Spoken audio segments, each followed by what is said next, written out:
Hey everyone and welcome. Today we're going to generate stunning images in under 5 seconds across all kinds of styles like hyperrealism, 2D, 3D, illustrations, and more. It's great for brainstorming or just goofing around creatively.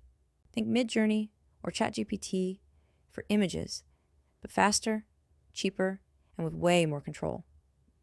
No worrying about credit limits, and you'll easily get 10 times more content for the same budget with almost zero wait time.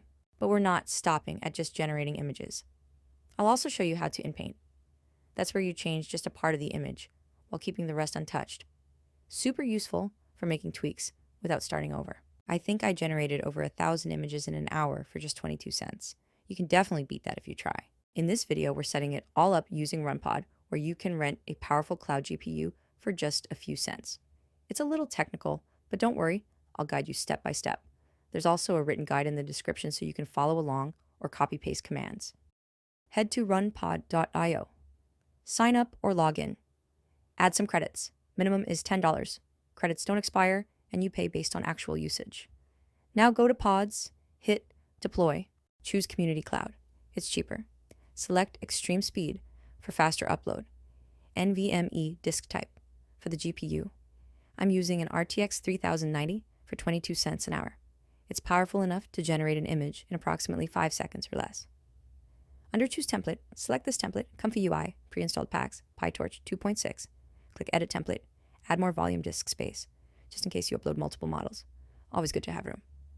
Hit Set Overrides, then Deploy on Demand. Once it's ready, go to Pods, wait until the Connect button appears. It might take a few minutes. Open Jupyter Lab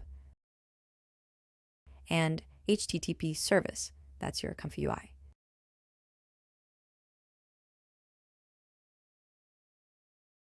I like to switch to dark mode. Now go back to ComfyUI. Close the pop-up window and drag and drop the Nunchaku Flux OneDev workflow. You can find the link in the Google Docs instructions. You'll see some red nodes. Don't panic. That's totally normal. Let's try the easiest fix first.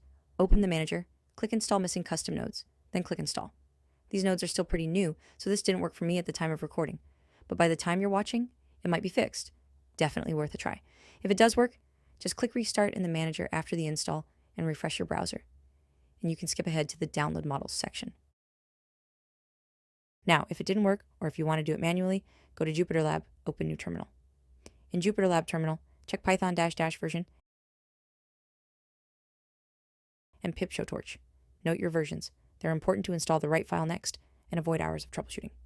Go to Nunchaku, Hugging Face, link in the Google Docs in the description. Go to Files and Versions. In my case, I have Python 3.12 and Torch 2.6 running on Linux. So we look for the correct wheel file that says CP312 and Torch 2.6 for Linux.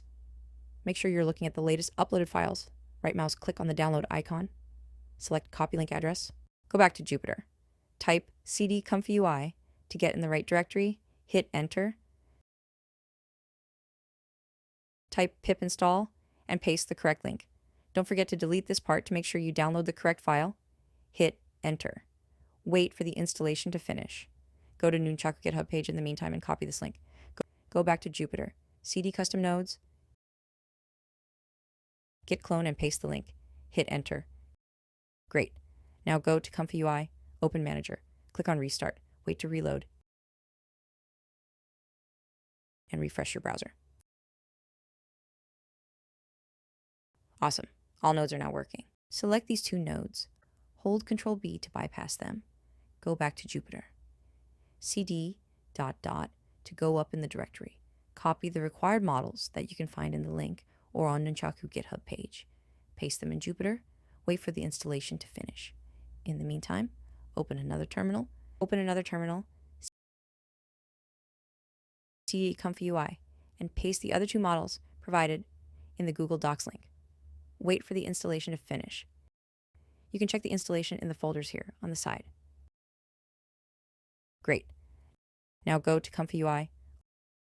Type the prompt of the image you want to generate. Make sure the models have been installed. In ComfyUI, click on Edit and refresh nodes definitions. Click on Q.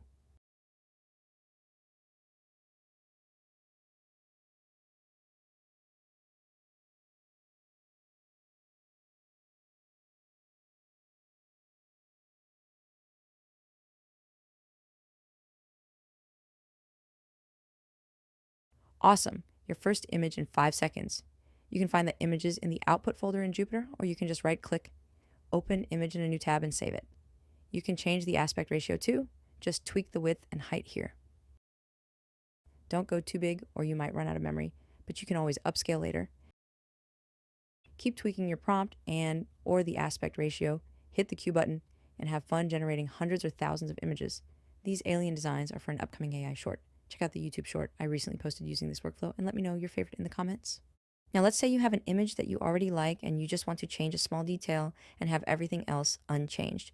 Drag and drop the second workflow, Nunchaku Flux Fill 1 in your ComfyUI. Go to the manager. Actually, before you do that, I like to save my workflows so that if you refresh your browser, you don't have to drag and drop them in again. Great, now go back to the manager.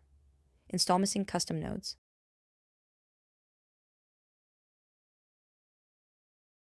Select nightly or latest.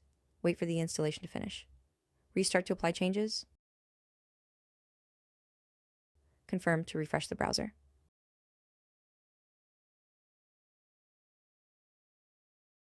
Now, if you still have that node in red, go to the Nunchaku Flux 1 dev workflow. Copy this node from there and replace it here. Reconnect this node to the sampler like this. Select the SVDQint for Flux 1 Fill Dev from the drop-down menu, and you're good to go. Upload the image you want to modify. Type in your prompt of the desired change. Right-click on the image. Open in Mask Editor. Mask out the part of the image you want to change. You can play with the settings to adjust the size of the brush, the color, etc., and right-click and hold if you want to erase instead. Save. Click Q.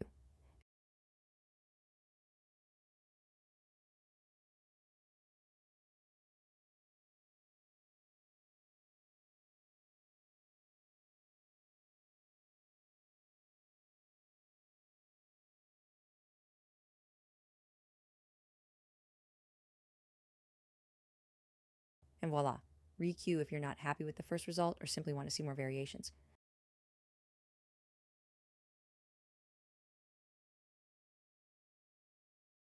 That's it for RunPod Setup.